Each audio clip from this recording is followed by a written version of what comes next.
Shalom, bienvenue dans ce live. Alléluia. Allô, Paraclétos de ce dimanche. Connectez-vous au Seigneur, connectez-vous dans ce live. On est ensemble pour moins d'une heure. Alléluia. On va voir quelque chose de très important. Je parlerai encore de signes avant-coureurs plus tard. Aujourd'hui, on va parler d'autre chose. En attendant de vous connecter, laissez-moi vous mettre un chant qui veut dire Sorry, the presence of the Lord is in this place. À coup sûr, la présence de Dieu est dans ces lieux, dans cet endroit. Alléluia. Et ça, Jacob l'a dit lorsque il s'est retrouvé à voir cette vision céleste. Alléluia. Lorsqu'il avait posé une pierre pour dormir pendant la nuit à Bethel, il a dit à coup sûr, la présence de Dieu. Alléluia. La porte des cieux est dans cet endroit. Alléluia. Surely the presence of the Lord is in this place. Alléluia. Écoutons. C'est ça. Merci Jésus. Merci Adonai.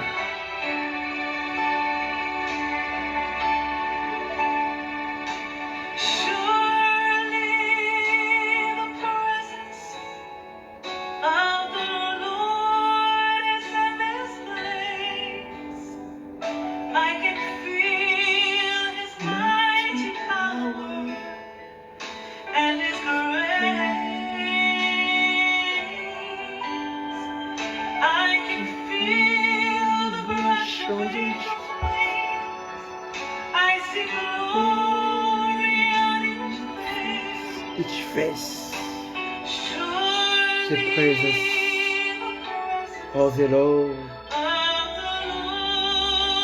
is in this place. À coup sûr, la présence de Dieu est dans ce lieu. The presence of the Lord is in this place. Hallelujah. Can feel mighty power.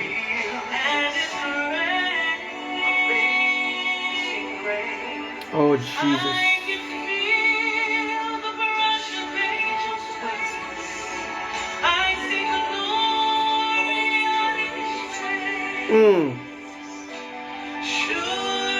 Yes.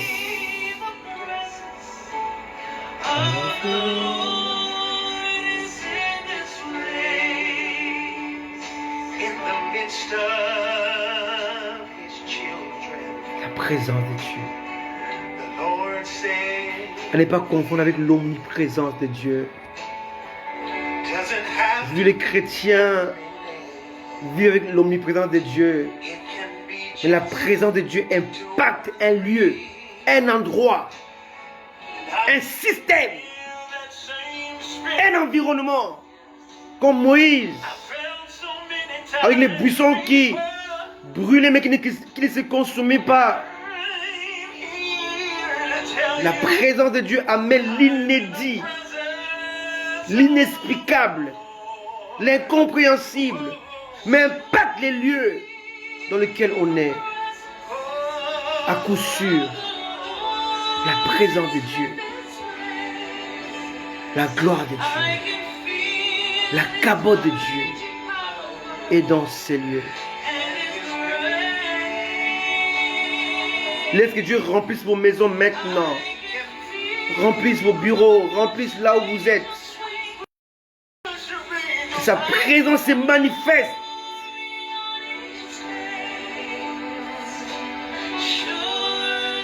C'est ça qui amène l'impact, la différence dans nos vies. Alléluia, Seigneur, impacte nos vies. Que ta présence se manifeste maintenant dans nos cœurs. Là où il y a la manifestation de la présence de Dieu, ces lieux deviennent un sanctuaire. Un lieu très saint. Et là, tu changes. Donc, comme Moïse a dit, Dieu a dit à Moïse, enlève les chaussures, tes souliers, tes pieds, car le lieu sur lequel tu es est une terre sainte. là où Dieu se manifeste. La sainteté est de mise parce qu'il est saint.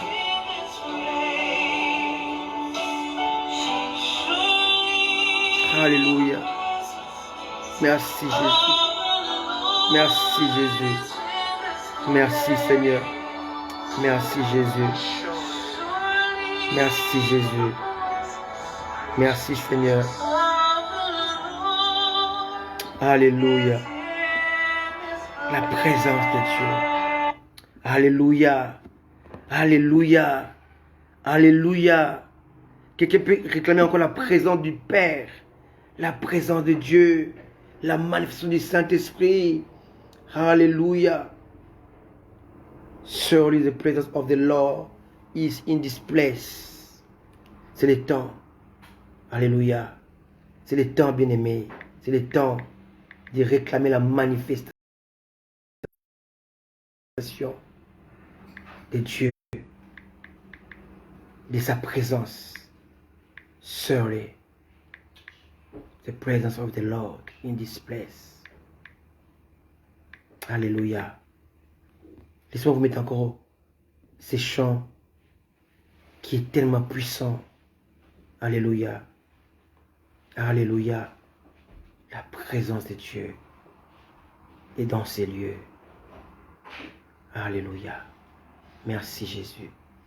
Merci Adonai. Alléluia. Vivre dans la présence de Dieu.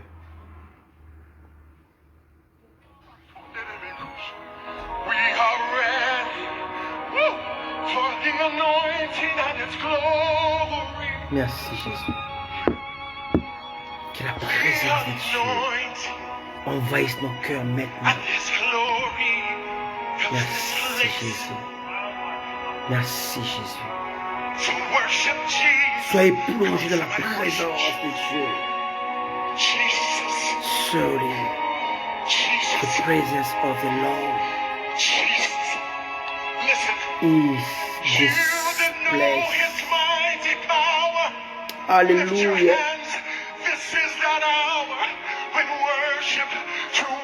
Worship Him. Love Him. Adorez-le. Aimez-le.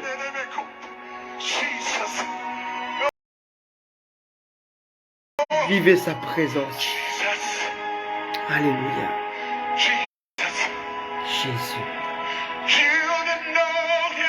Alléluia.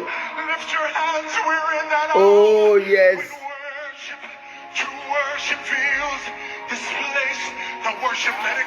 Fill this place, Holy Spirit.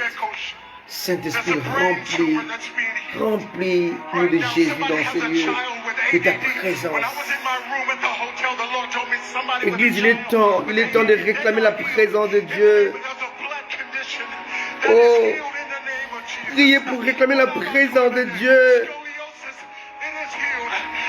Que chacun dise surely the presence of the Lord in this place. À coup sûr, sûrement, la présence de Dieu est ici. Parce que je peux sentir un changement, un impact. Je suis dans l'inédit, dans l'inhabituel. Alléluia. Alléluia.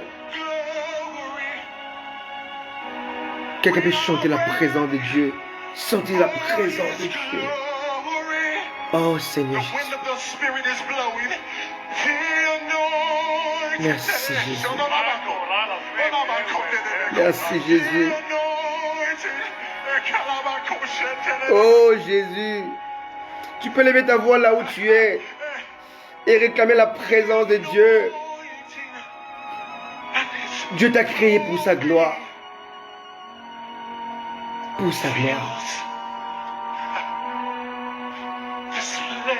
Lorsque Adam était privé de la présence de Dieu, il a fui les jardins. Il a fui les lieux de rendez-vous. La présence de Dieu nous exige la consécration, la sanctification, nous exige de vivre dans la sainteté.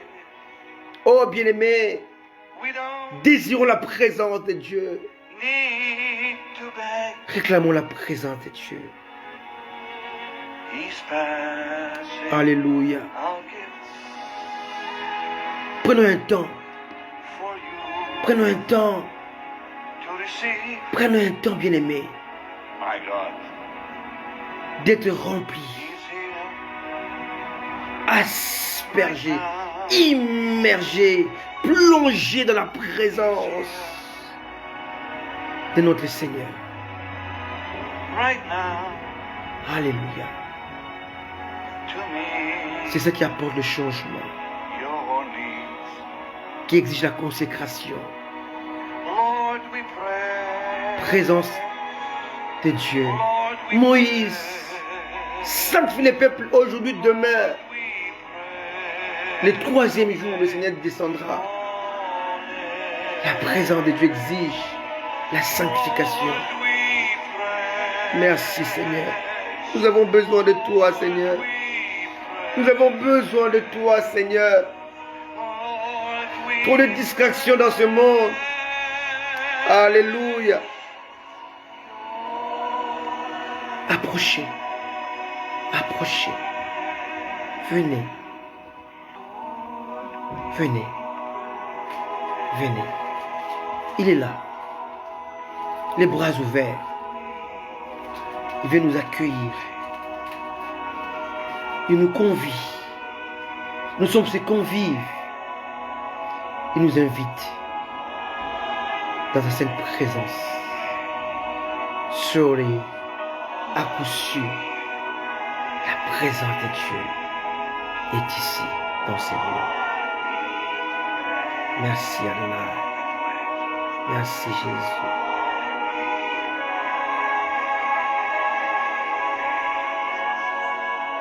Alléluia.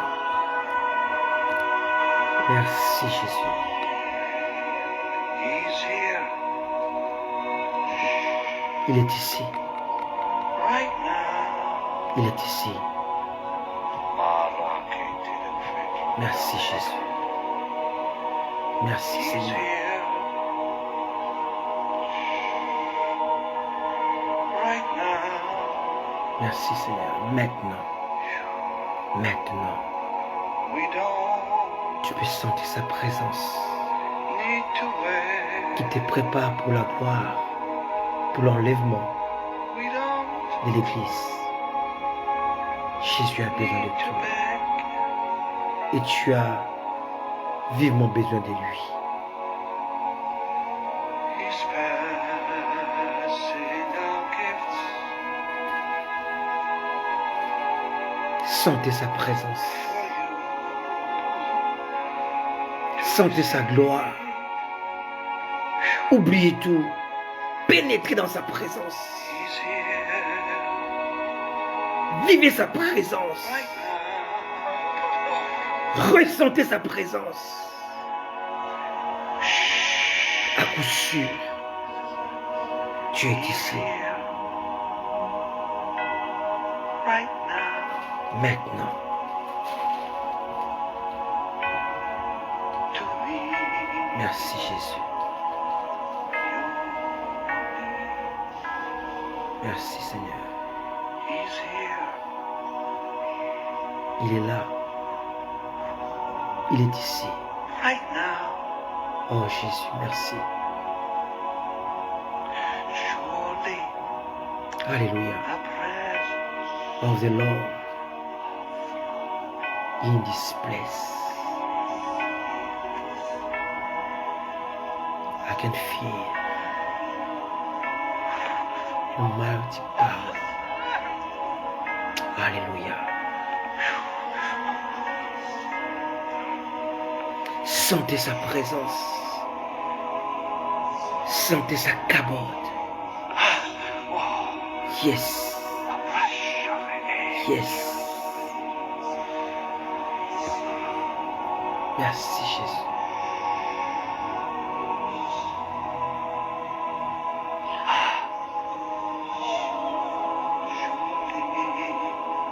À coup sûr, la présence de Dieu est dans ces lieux.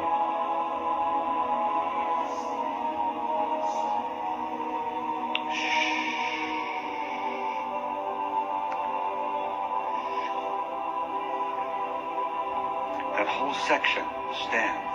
Just that section.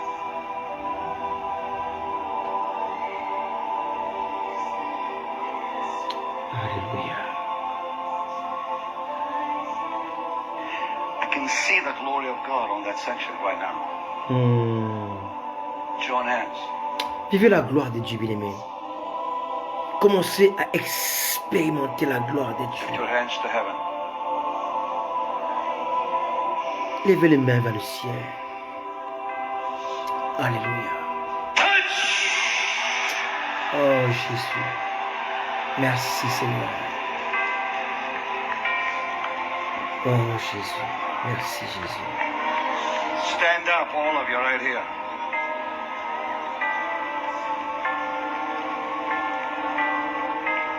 Up top, too. Alléluia. The glory is going to hit the whole section. Merci Jésus. Alléluia. Vivez la présence de Dieu. À coup sûr, la présence de Dieu est dans cet endroit, dans nos cœurs. Amen. Soyez bénis. On va rentrer dans notre temps de l'enseignement. Je salue tous qui sont là présents. Alléluia. Je vois ma fille Gerline depuis Paris, ma fille Pacheline depuis la Grande-Bretagne. Demeurez dans la présence de Dieu. Vivez la présence de Dieu. La présence de Dieu vous éloigne du péché. La présence de Dieu vous exige la consécration, la sanctification, la sainteté, la haine du péché. Aimez la présence de Dieu. Vivez la présence de Dieu. Demeurez dans la présence de Dieu. Alléluia. Je salue tous qui sont présents dans ces lives, tous qui vont se connecter pendant ces lives et tous ceux qui vont suivre ces lives en différé. Je vous salue au nom de Jésus. Soyez bénis au nom de Jésus. Alléluia. Aujourd'hui, nous allons voir un thème que Dieu a mis dans mon cœur, a mis sur mon cœur.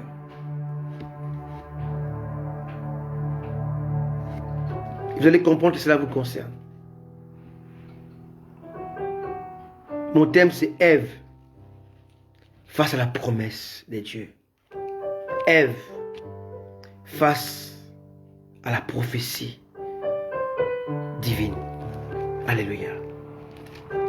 À la place de Ève, tu peux mettre ton nom. Tu peux écrire sur un papier Pacheline face à la promesse de Dieu. Gerline face à la prophétie divine. Patricia élue face à la promesse de Dieu.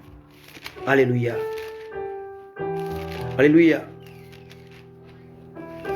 Il est temps que les chrétiens puissent comprendre les prophéties bibliques. La promesse de Dieu. Alléluia. C'est très important.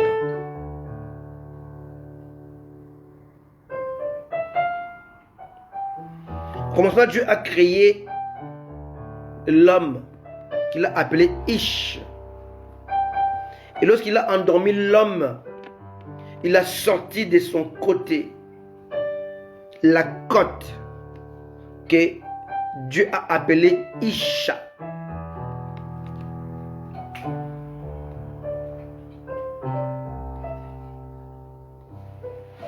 Et Adam l'a nommé femme. Alléluia. Il est très important que les chrétiens parviennent à saisir Dieu dans les temps. C'est très important de comprendre Dieu dans les temps, sinon on va tout mélanger. J'aimerais, avant de commencer toute chose, lire un verset qui cache beaucoup de profondeur. Et ce verset va nous amener à comprendre beaucoup de choses qui nous échappent aujourd'hui dans ce siècle. Lorsque je suis tombé sur ce verset un jour, ce verset m'avait beaucoup troublé. Je vais lire ce verset avec vous. Je crois que vous connaissez ces versets par cœur d'ailleurs. Mais vous allez comprendre ce que ces versets cachent aujourd'hui.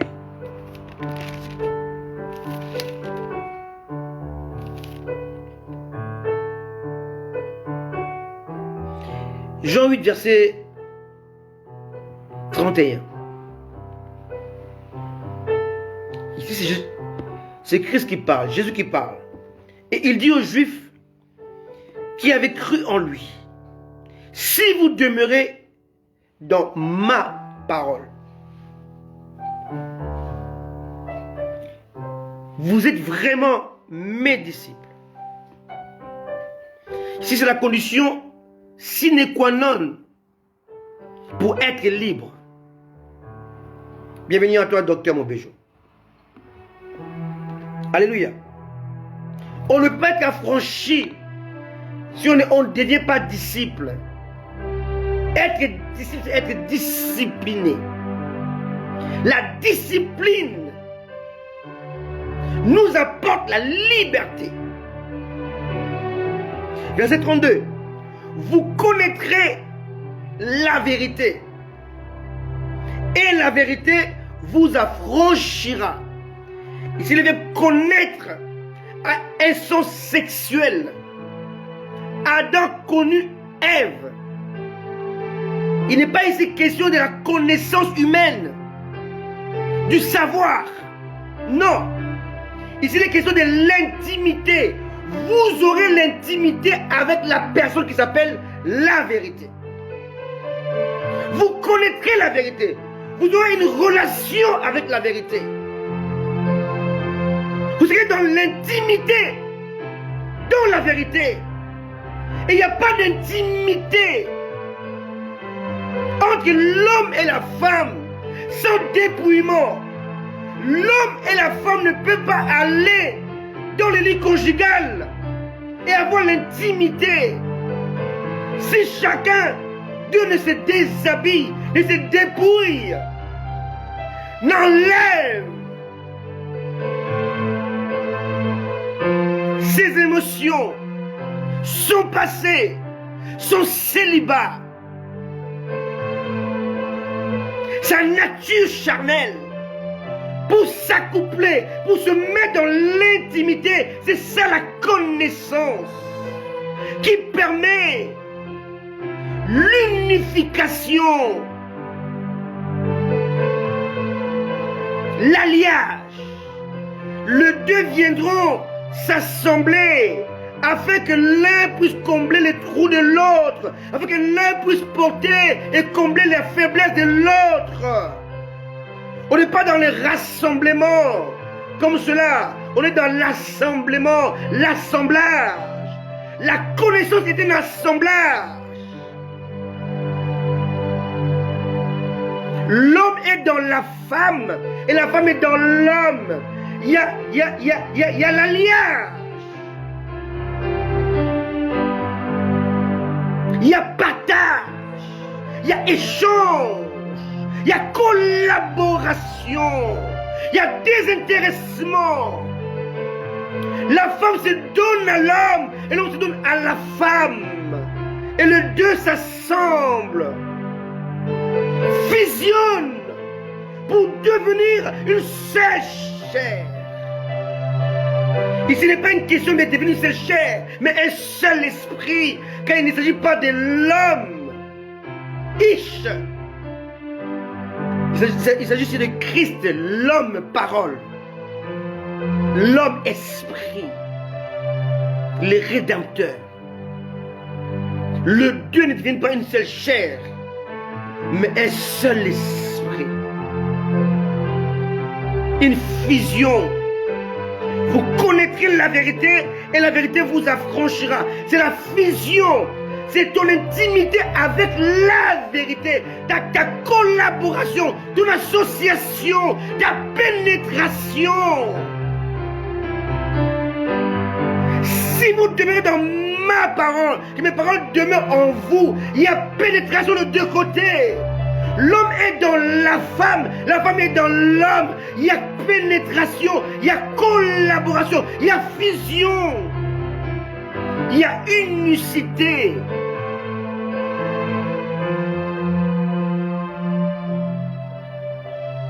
Vous connaîtrez la vérité. Vous aurez une relation avec la vérité. Cette vérité vous affranchira. Verset 33, et ce verset est capital, que les chrétiens ne saisissent pas aujourd'hui. Ils lui répondirent, ça c'est les juifs qui répondent. Rappelez-vous, verset 31, il dit aux juifs, verset 33, il lui répondit, donc les juifs répondent à Jésus. Nous sommes la postérité d'Abraham. Autrement dit, nous sommes de la descendance d'Abraham. Et là, c'est terrible. Et nous ne sommes, et nous ne fûmes jamais esclaves de personne. Quelle affirmation! Nous sommes de la postérité d'Abraham, la descendance d'Abraham, et nous ne fûmes. Et là, on est dans l'affirmation. On n'est pas dans la supposition. Nous ne fûmes jamais esclaves de personne. Comment dis-tu, vous deviendrez libres? Bien-aimé, lorsque je suis tombé sur ce verset 33, j'ai mis des heures, des jours à vouloir comprendre ça. Je dis, est-ce que les Juifs avaient oublié qu'ils étaient esclaves en Égypte? Est-ce qu'ils ont oublié qu'ils étaient esclaves en Babylone, déportés pendant 70 ans? Est-ce qu'ils ont oublié qu'ils étaient déportés en Assyrie? Mais si Jésus ne les contredit pas, loin de là, au contraire, il accepte l'affirmation. Verset 34, en vérité, je vous le dis, là répliqua Jésus, quiconque se livre au péché est esclave du péché. La liberté dont il était question pour Jésus, ce n'est pas l'esclavage de l'homme, mais du péché. Mais ils ont affirmé qu'ils n'ont jamais été esclaves de personne, ni d'une société quelconque, ni d'un État. Ici, il est question de Juifs, pas des Hébreux. Jesus. Aujourd'hui, les chrétiens ont une confusion par rapport à certains mots bibliques. Le mot hébreu, le mot juif, le mot israélite, le mot israélien. 4 mots qui n'ont rien à voir. Mais les chrétiens aujourd'hui mélangent tout. Pour lui, l'hébreu c'est lui-même le juif, israélite, israélien. Non. Quand on ne comprend pas les principes de Dieu, on ne peut pas les respecter.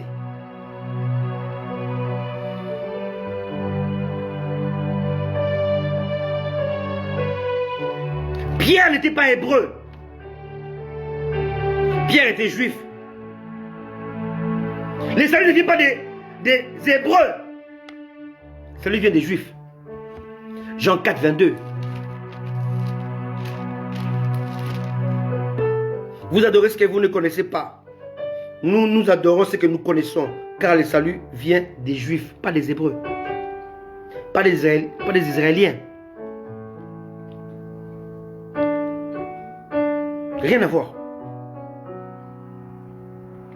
Ceux qui étaient esclaves en Égypte n'étaient pas des Juifs, c'était des Hébreux.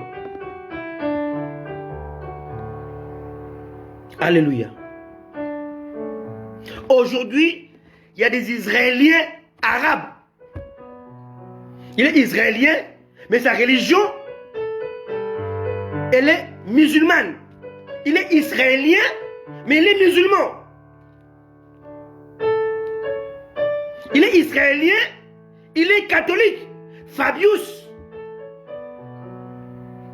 est catholique. Un policier français, il n'est pas juif. C'est un catholique. Confirmé. Et pourtant, c'est un Israélien français. Un Israélien n'est pas un Israélite. N'est pas un Hébreu. Et n'est pas forcément un Juif.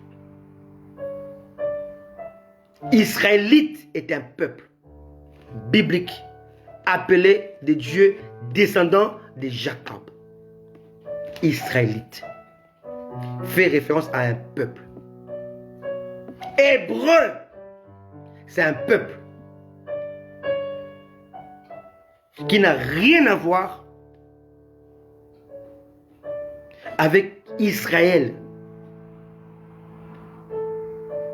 Il y avait des Hébreux en Égypte. Alléluia. Mais ceux qui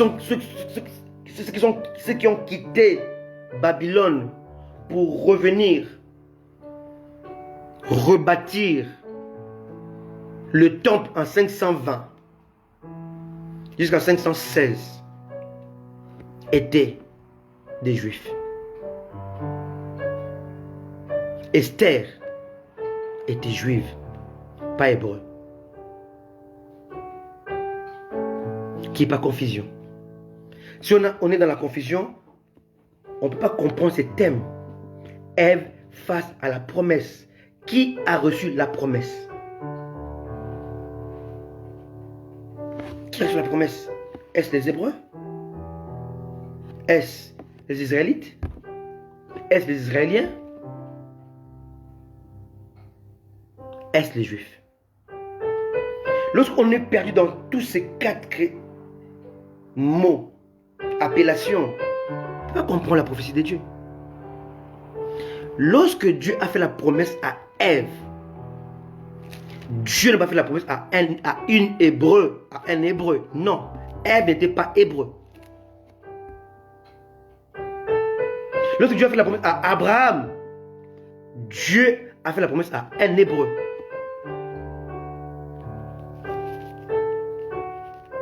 Alléluia. Lorsque Jésus-Christ fait la promesse, lorsqu'il est venu sur la terre, il n'a pas fait la promesse aux Hébreux, mais aux Juifs.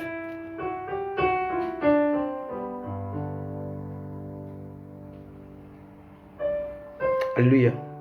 Hérode était israélien. Il n'était pas hébreu. Il n'était pas israélite. Il était israélien. Être israélien, c'est avoir la nationalité. Être hébreu, c'est faire partie du rang d'Abraham. Être juif, c'est pratiquer la religion, le judaïsme.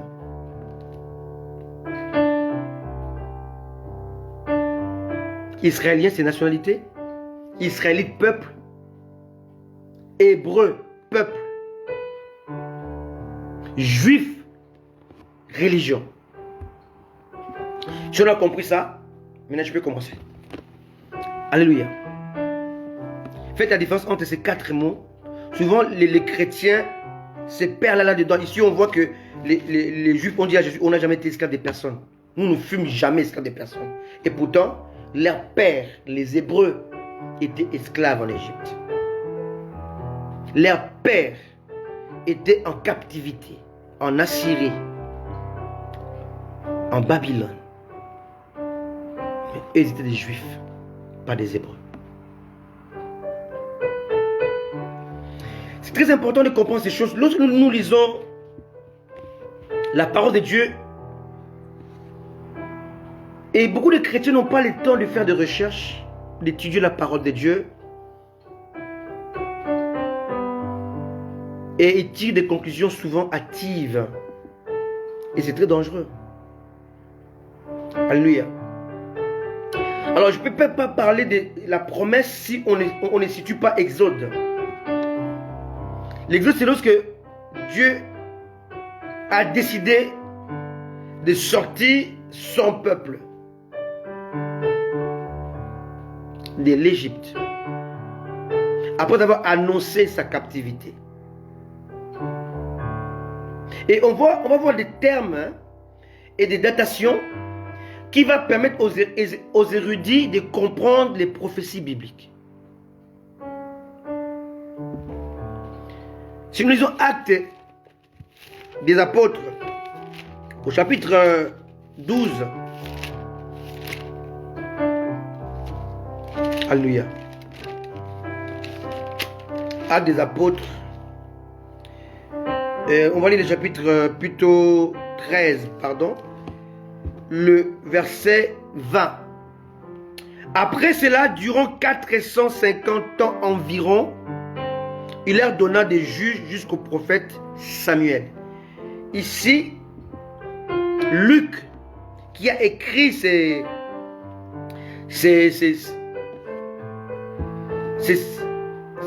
écrits, montre comment Paul, alléluia, va justifier sa foi. Alléluia. Alléluia. Et ici, on donne une date bien précise. Et cette date-là a permis aux érudits de situer Exode en 1250 avant Jésus-Christ. Donc l'Exode est situé en 1250 avant Jésus-Christ. Là, les érudits ont placé ce qu'on appelle la datation, qu'on appelle la chronologie courte. Et d'autres érudits vont faire autre chose, autre recherche.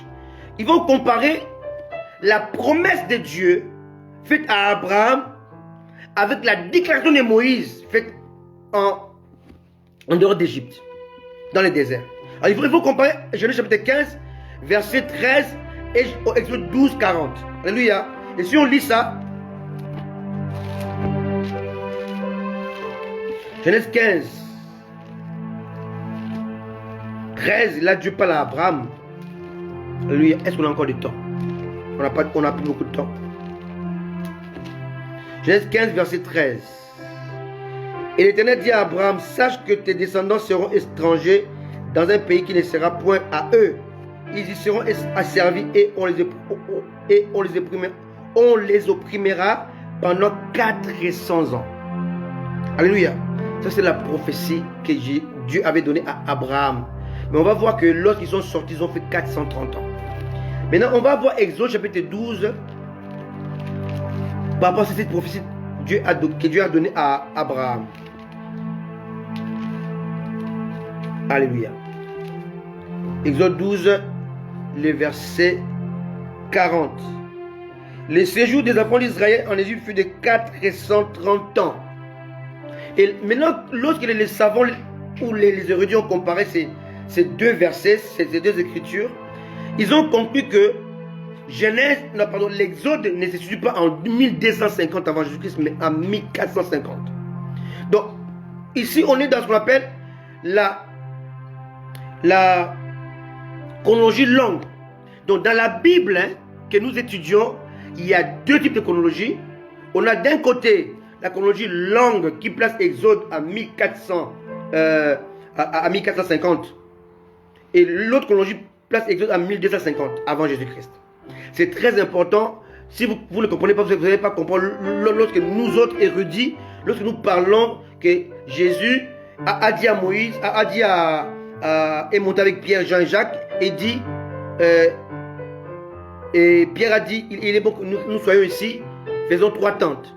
Et lorsque moi je prêche, je dis que 1500 ans après que Moïse ait demandé à Dieu de voir sa gloire, Dieu lui a dit, personne ne peut me voir et vivre. Il s'est passé 1500 ans. Et après 1500 ans, Jésus a enlevé le manteau du Fils de l'homme. Et l'Éternel des armées est apparu. Et Pierre a été invité à voir, donc à être exaucé par rapport à sa demande qui s'est passée 1500 ans avant. Donc moi, je m'appuie sur la chronologie longue et non pas courte. Sinon, il y a fausseté. Alléluia. C'est très important. Si on ne peut pas comprendre les prophéties de cette manière-là, on passe à côté parce qu'il est important de faire des études, des comparaisons, études comparatives pour comprendre les promesses de Dieu. C'est très important. Alléluia. Alléluia. C'est très important. Alors, dans la chronologie longue, la Genèse peut être située en 4000 ans avant Jésus-Christ. Et Jésus-Christ est arrivé entre l'an 4 et l'an 6 et non pas l'an 0. L'an 0 a été décidé par une convention internationale. Jésus n'est pas né en l'an 0. Il est né entre l'an 4 et l'an 6. Mais la convention internationale a placé sa naissance en l'an 0. Alléluia. Il faut que nous puissions saisir cela. Alléluia. C'est très important. Et aujourd'hui, ça fait 2000 ans. Donc, selon la chronologie longue, Cela fait à peu près 6000 ans que Dieu a donné la promesse à Ève. Il faut que nous puissions bien comprendre cela. Ève face à la promesse de Dieu. Et on va voir que cette promesse va traverser des âges, des générations, mais également de peuples. La promesse est faite à l'humanité, Ève et Isha, Adam et Ish, qui veut dire humanité. Donc la promesse est faite à l'humanité, mais cette promesse va se réduire à un peuple. Après, la promesse va être faite à Abraham. Abraham fait partie de l'humanité, mais il est le père d'un peuple.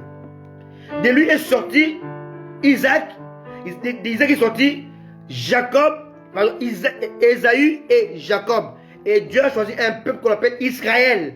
Donc la promesse de l'humanité d'Ève est repassée par Noé à Abraham et arrivé à Isaac, ça s'est séparé.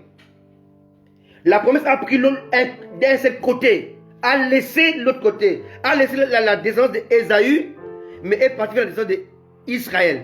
Quelqu'un me comprend? C'est très important. Et on va voir que maintenant les prophètes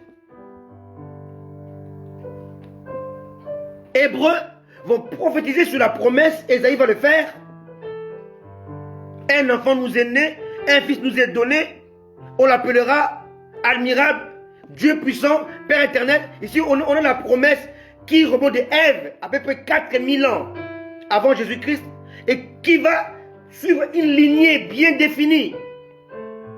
Là, elle n'est plus donnée à l'humanité, mais à un peuple. Et ce peuple-là, aujourd'hui, pense que cette promesse n'est pas encore accomplie. Goodness. Tu comprends ça? Quand vous parlez avec un juif, un juif judaïsé, il va te dire que cela fait 3000 ans que nous attendons le Messie, Mashiach. Mais pour l'Église, cela fait 2000 ans que ce Messie est arrivé. Est-ce que quelqu'un me comprend? La même promesse faite à Ève a suivi les lignées. Ève, humanité, rien à voir avec Hébreu. Après, ça va aller chez les Hébreux. Abraham, ça va descendre toujours chez les Hébreux. Et ça va prendre un chemin. Ça va prendre le chemin des Israélites. De Jacob. Alléluia. Et lorsque Jésus-Christ va arriver, on va être dans les 69e semaine de la semaine de Daniel. Et lorsque Christ a été rejeté, il y a ce qu'on appelle ajournement. Il va rester une semaine encore pour que la promesse se réalise. On appelle ça une semaine de 7 années. Et cette semaine-là, c'est ce qu'on appelle la tribulation et la grande tribulation. C'était l'ajournement parce que Jésus est arrivé sur la terre. Et quand il est passé par la croix, sans que son peuple l'accepte, parce que c'était la promesse que Dieu a faite à Ève. Alléluia. Et Israël n'a pas compris la promesse. Et la promesse était ajournée pour Israël. Non pas pour l'Église. Quelqu'un me comprend? Une promesse accomplie pour l'Église, mais ajournée pour Israël. La même promesse.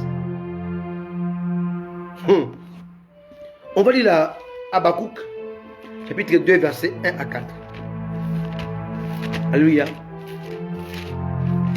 Je n'ai pas encore prêché, mais je suis dans le balbutiement pour que nous puissions comprendre un peu. C'est ce thème qui est très important. Ève face à la promesse, Ève face à la prophétie divine. Habakkuk, chapitre 2, versets 1 à 4.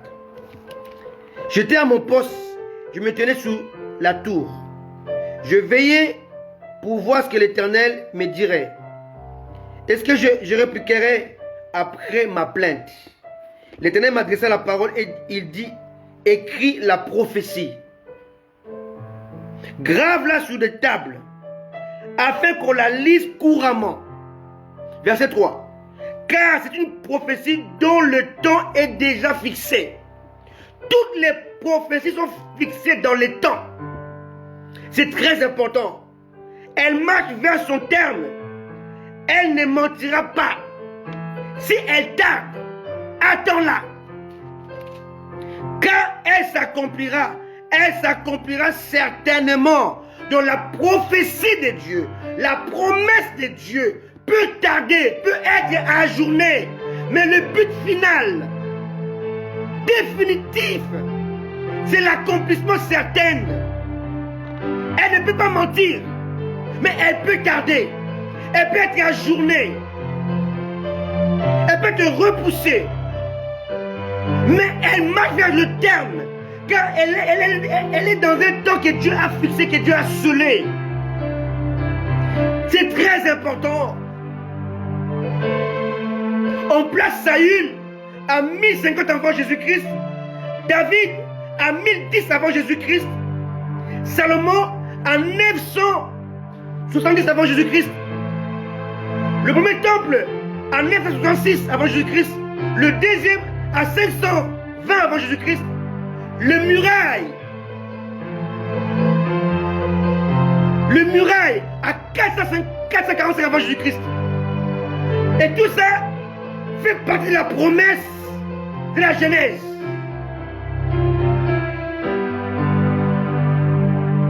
Une promesse qui se retarde, qui s'ajourne à cause du peuple avec le cou raide, cou roide. Et Dieu passe son temps à ajourner. Daniel vient parler des 70 semaines. Comment ça va s'accomplir? Au bout des 69e semaines de Daniel, le Messie arrive. Il est rejeté. Il reste une semaine. Donc 7 ans. Et 7 ans-là est ajourné. Ça fait 2000 ans que c'est ajourné. Et comme c'est une promesse certaine, les 7 années doivent s'accomplir. Donc une semaine doit être réalisée. Donc on parle d'une période de transition, transitoire de 7 années. Pour que l'accomplissement de la promesse devienne effective. Car il est ici question non pas seulement de juifs, Jean 4, verset 22, les détenteurs du salut, mais aussi de l'Église, les porteurs du salut. On a d'un côté les détenteurs et de l'autre côté les porteurs. On a d'un côté un peuple et de l'autre une épouse.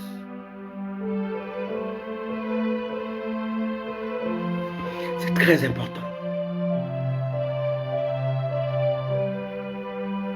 Nous voyons ici que la promesse de Dieu peut sembler faire défaut, peut sembler donner l'impression d'oublier son époque, peut sembler ne pas respecter sa saison,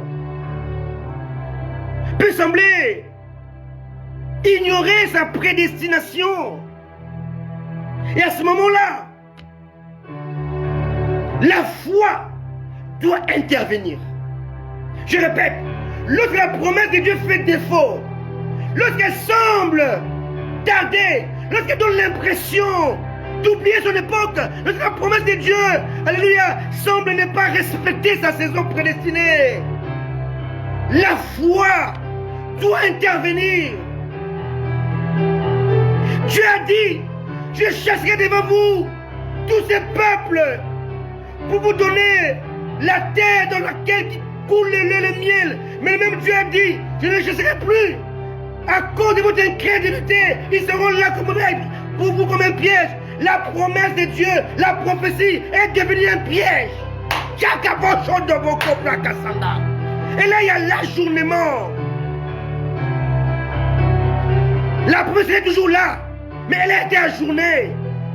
Et la foi doit intervenir.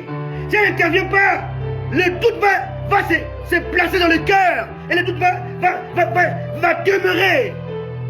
Et le peuple sera dans l'incompréhension, dans le rejet de Dieu. Parce que le peuple ne connaît pas la saison. Il ne connaît pas l'âge dans lequel il vit. Quelle était cette promesse dont Ève a fait face?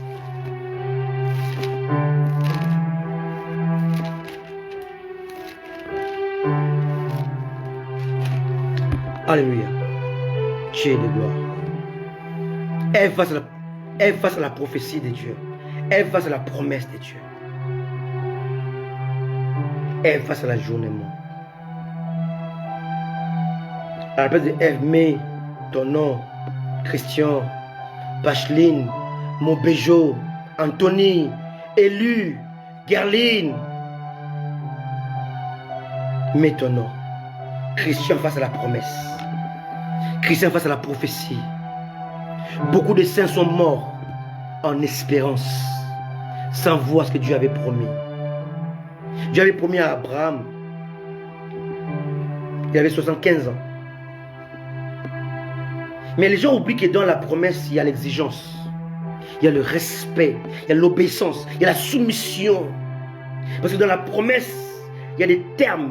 Il y a des conditions. Dieu a dit à Abraham, quitte ton pays, ta patrie.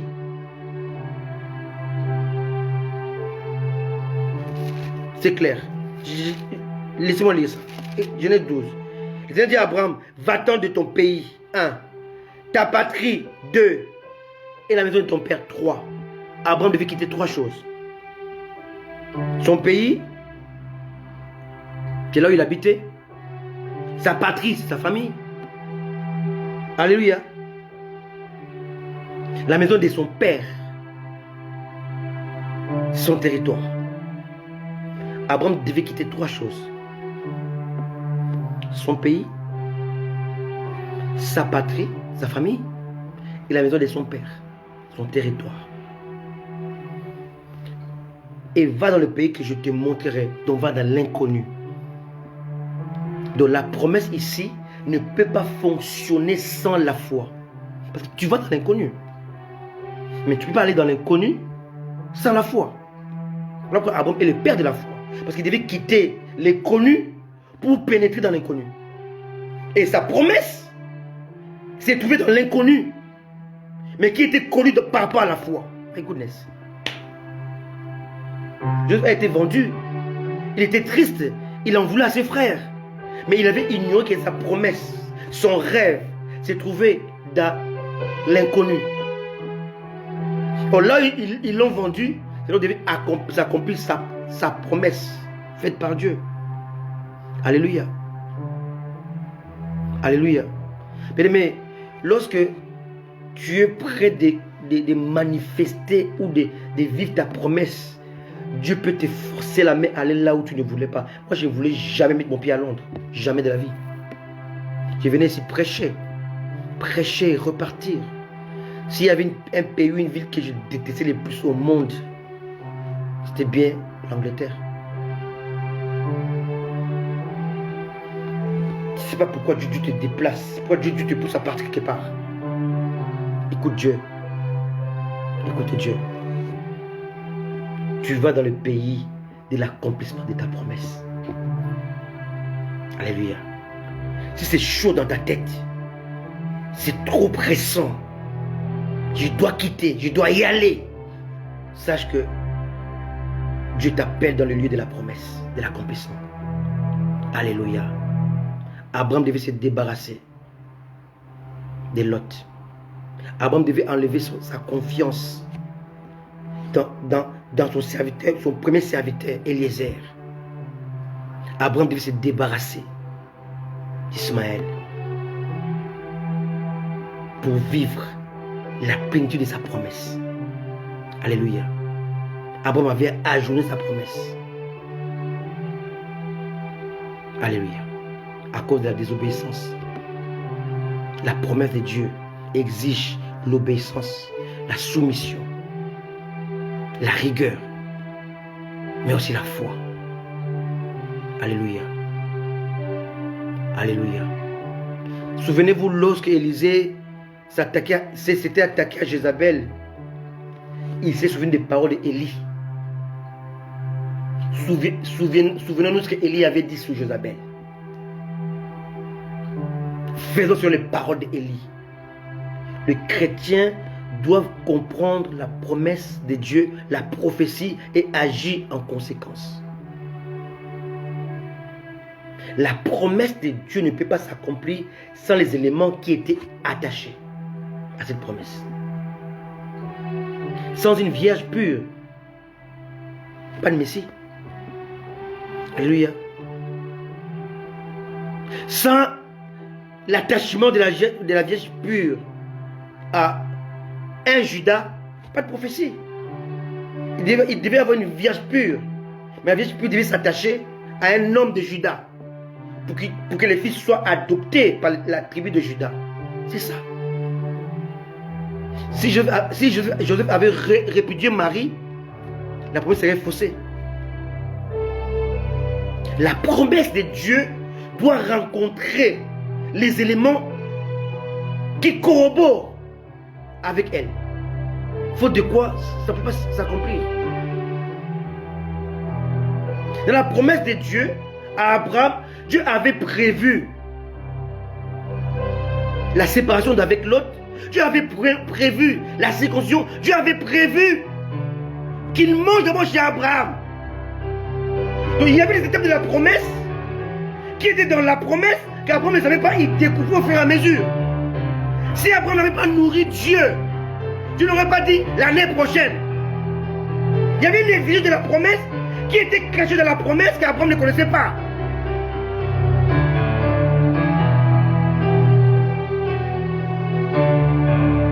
L'homme que tu rejettes, il peut être l'élément déclencheur de ta promesse. La femme que tu rejettes, elle peut être l'élément déclencheur de ta promesse.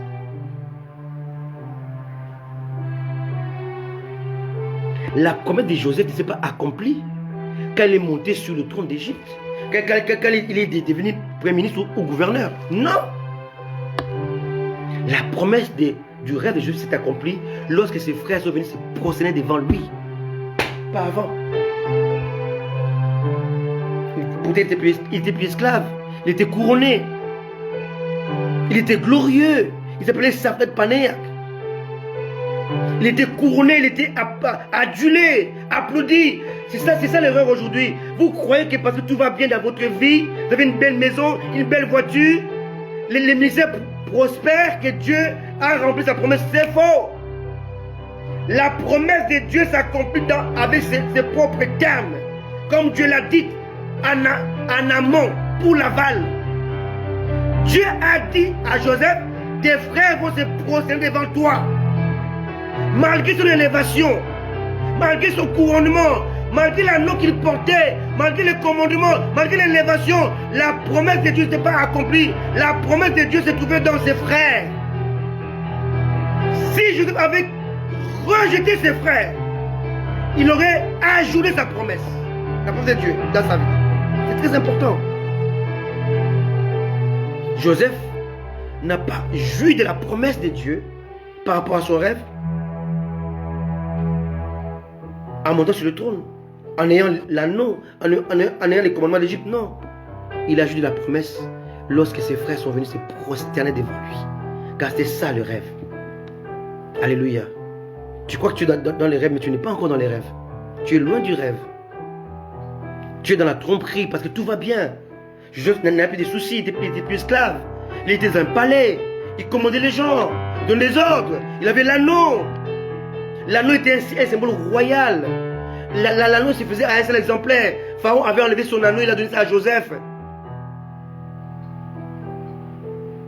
Malgré l'anneau, malgré la robe royale, malgré le pouvoir, la puissance, ce n'était pas encore la promesse. Ce n'était pas encore l'accomplissement de la prophétie. C'est quand ses frères sont venus, ils sont prosternés devant lui. Là, la promesse est accomplie. Alléluia. Quelqu'un me comprend?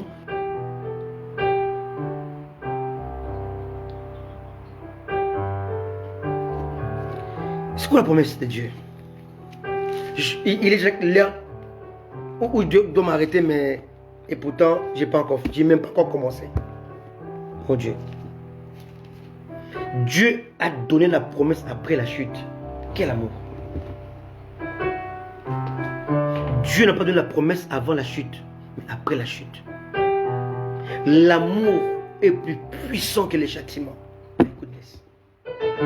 Dieu montre à l'homme, il montre à la femme, je vous châtie, mais je vous donne plus que les châtiments. Hey, Jesus! Je vous promets la liberté. Je vous promets, Jean 8, 32.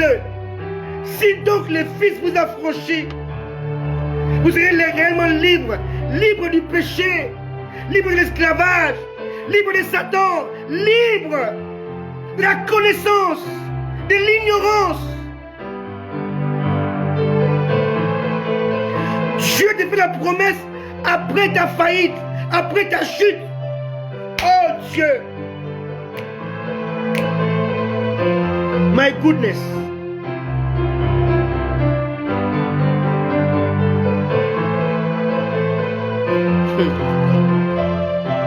Dieu. Genèse chapitre 3 verset 15.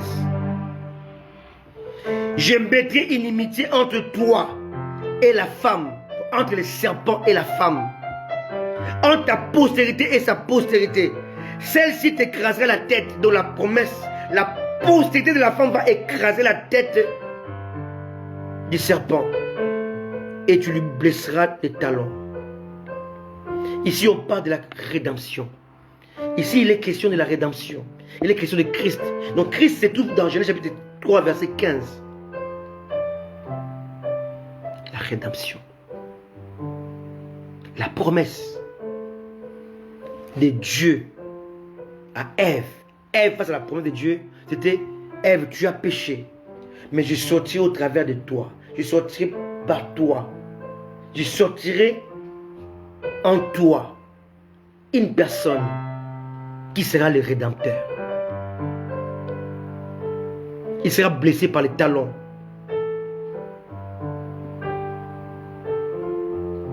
Est-ce que vous connaissez d'où vient le terme talon d'Achille? Achille est une histoire d'une personne antique qui était invincible, qui était immortelle. On l'avait plongé dans la gloire, selon l'histoire. Et tout son corps était plongé dans la gloire, sauf son talon. Alléluia. Tout était plongé dans la gloire, sauf son talon. Donc son talon n'était pas plongé dans la gloire parce qu'on le tenait pour le plonger dans la gloire. Et quand on l'a plongé dans la gloire, il devient immortel, sauf les talons. Les talons n'étaient pas plongés. Et quand ils l'ont ressorti, toutes les flèches, toutes les choses qui venaient sur lui ne pouvaient pas l'atteindre. Il était invincible et immortel. Mais Achille est mort parce qu'on a tiré sur son talon. Il était quasiment divin, selon l'histoire. Mais il était mortel dans les talons. Et quand la flèche a touché son talon, il est mort. Talon d'Achille. Chacun de nous a une faiblesse. Et si Dieu parle, le talon d'Achille du Messie, qu'il sera blessé au talon, il sera mis à mort. La rédemption est annoncée ici, au travers d'Ève. Ève face à la promesse. Ève face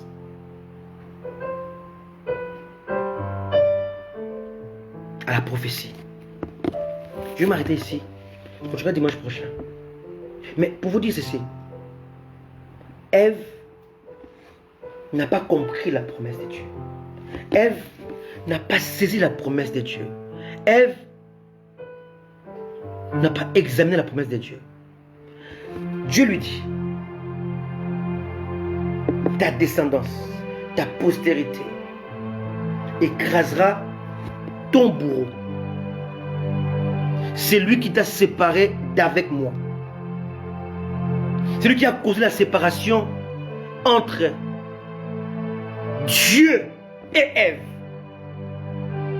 Satan. Dieu dit, de toi sortira le Rédempteur qui va mettre fin à son règne, car c'est lui qui t'a permis de pécher.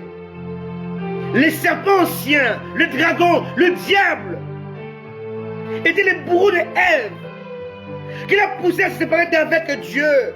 Et Dieu lui a promis une descendance. Mais souvenez-moi très bien pendant 2 minutes. Alléluia. Ève a eu le premier fils Caïn. Elle s'est dit, peut-être c'est celui-là qui viendra stopper ma douleur, punir mon bourreau, détruis mon bourreau. Il a eu Abel. Elle dit, si ce n'est pas Caïn, c'est Abel. Mais Ève a connu deux tragédies. Deux tragédies. Caïn était un assassin et Abel était tué. Ève s'est retrouvée face à la promesse, face à la prophétie. Ève est désemparée. C'est ni Caïn, assassin, ni Abel, assassiné. Ève est perdue face à la promesse de Dieu. Tu es comme Ève aujourd'hui. Tu es là. La promesse est là. Mais ce que tu vis est différent de la promesse. Ce que tu vis est le contraire de la promesse. Ce que tu vis est opposé à la promesse de Dieu. Ce n'était pas Caïn. Car Caïn était du malin.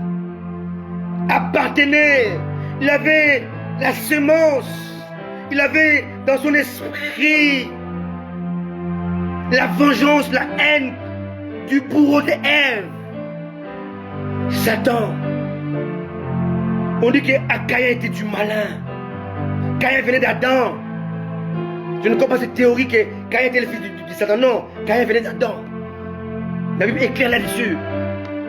Mais il avait la sémence du malin, la haine, la vengeance, la méchanceté. Ève a mis au monde deux enfants. Ève avait dans sa tête la promesse. Ta descendance écrasera ton bourreau, va le dépouiller, va mettre fin à son règne, à sa domination. C'était ni Caïn qui était assassin, chassé par Dieu, loin du jardin, loin de Dieu, de sa présence. Et Abel était mort. Tu es comme Ève, toi qui m'écoutes. Tu as reçu la promesse de Dieu. Et tu as mis ton espoir dans tes enfants, dans ton mari, dans ta famille, dans ton pays, dans une circonstance. Mais c'est ni l'un, ni l'autre. C'était pas Caïn, c'était pas Abel. Il y a un qui est assassin qui est parti, il y a l'autre qui était mort. Ève est restée dans l'énigme de la promesse. Beaucoup de chrétiens aujourd'hui sont dans l'énigme de la promesse. Dieu t'a promis. Ce que tu vis est l'opposé de la promesse. Dieu a monté un rêve à Joseph. Mais il vivait l'opposé du rêve. Dans le rêve, il devait dominer ses frères. Mais dans la réalité, ses frères devaient le dominer. Ils l'ont tabassé. Ils lui ont arraché le manteau qui faisait sa gloire. Ils l'ont trempé avec le sang. Ils l'ont souillé. Ils l'ont vendu. Lorsque tu commences à vivre le contraire, l'opposé de la promesse de Dieu, sache que ta promesse que Dieu t'a donnée est en marche. Ève face à la prophétie. Église face à la prophétie. Église face à la promesse. Où es-tu? Comment conçois-tu la promesse de Dieu?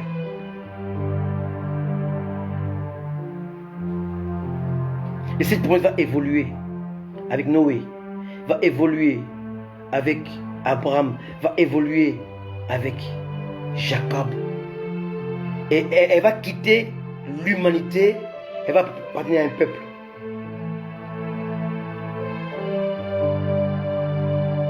Jésus est né juif. Ève n'était pas juive. Ève n'était pas hébreu. Mais Jésus est né juif. La promesse de Dieu a évolué.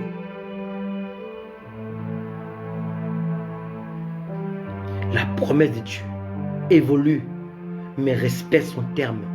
Respecte son contenu, son temps. Elle peut tarder, mais elle s'accomplira. Il y a 2000 ans, la promesse de Dieu faite à Ève s'est accomplie. Mais dimanche prochain, on va voir le parcours de la promesse. Le chrétien face à la promesse. Comment les chrétiens doivent se comporter face à la promesse. Là où tu es, lève ta main, commence à prier avec moi. Alléluia.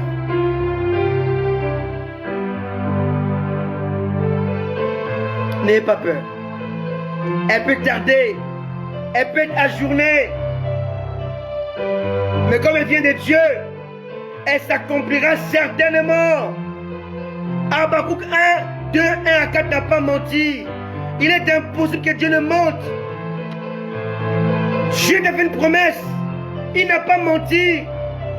Oh mon ami, mon papa a doté mon bébé, je n'ai pas peur. La promesse de Dieu que Dieu t'a faite, cette promesse, cette prophétie s'accomplira certainement.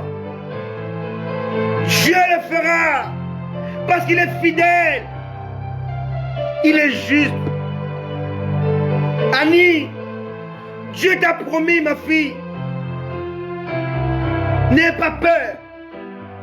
Il tiendra sa promesse. Ma fille Pacheline, Dieu t'a promis. Il accomplira, il le fera. Élu, Dieu t'a promis. Il t'a dit, tu es Joseph de ta famille. Il le fera. Le temps arrive, ma chérie.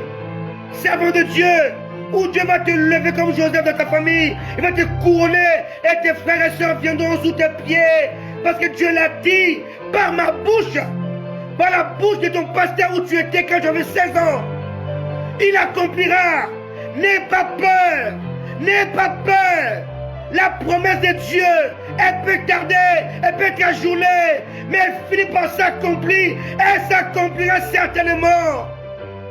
Maman Annie, Dieu t'a promis, maman. Écoute-moi très bien. Tu ne seras pas enterré. Tu vas vivre ce que Dieu t'a promis. Il le fera. Parce qu'il est juste. Parce qu'il est fidèle. Parce qu'il est tout simplement Dieu. Église, là où tu es, accroche-toi à la promesse de Dieu. Accroche-toi à la promesse de Dieu.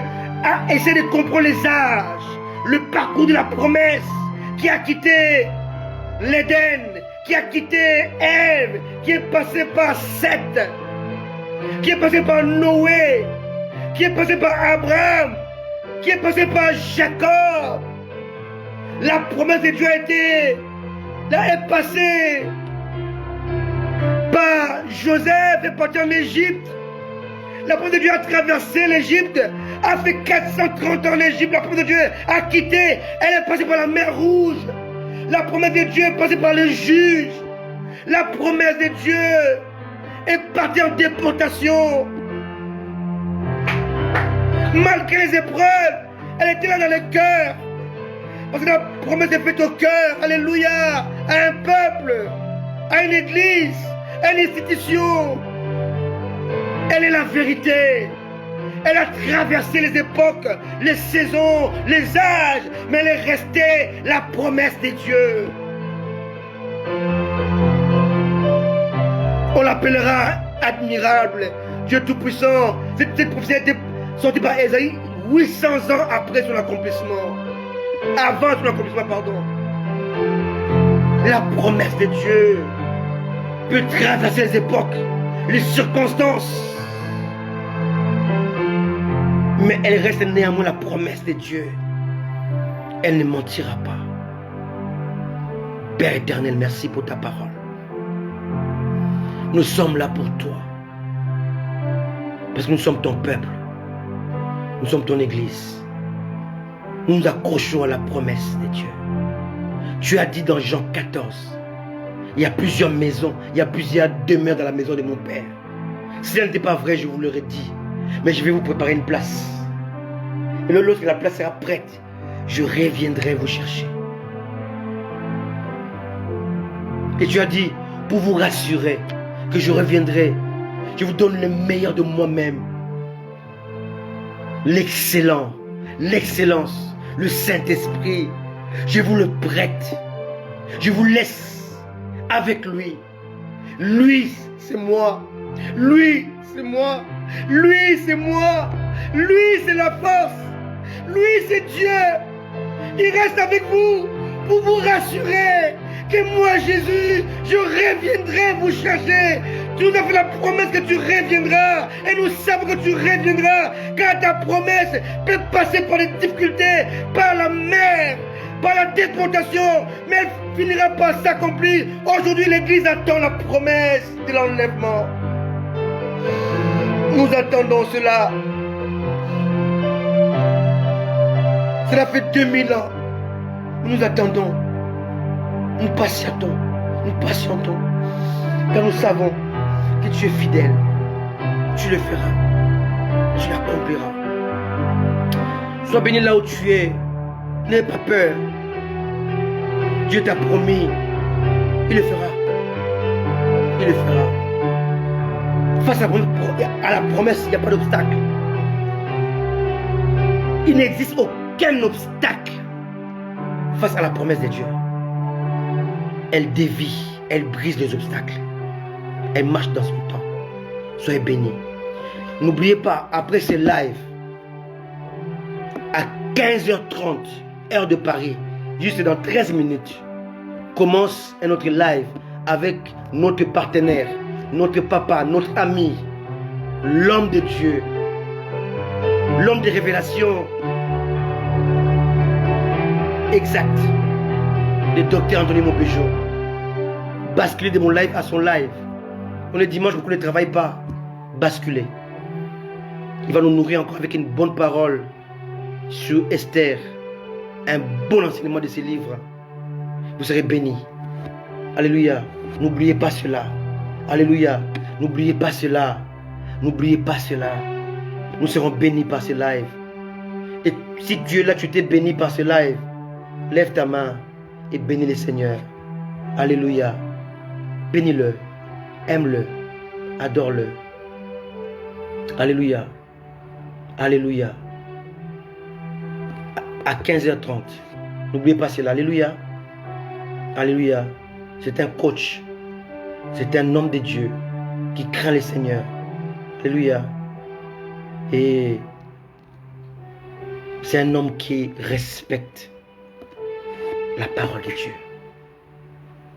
On peut adorer le Seigneur là où on est, là où nous sommes, alors que nous sommes en train de nous quitter. C'est par nous de la promesse de Dieu. J'invite ma fille à élever encore le piano, à nous amener encore dans la présence de Dieu. Alléluia. Alléluia.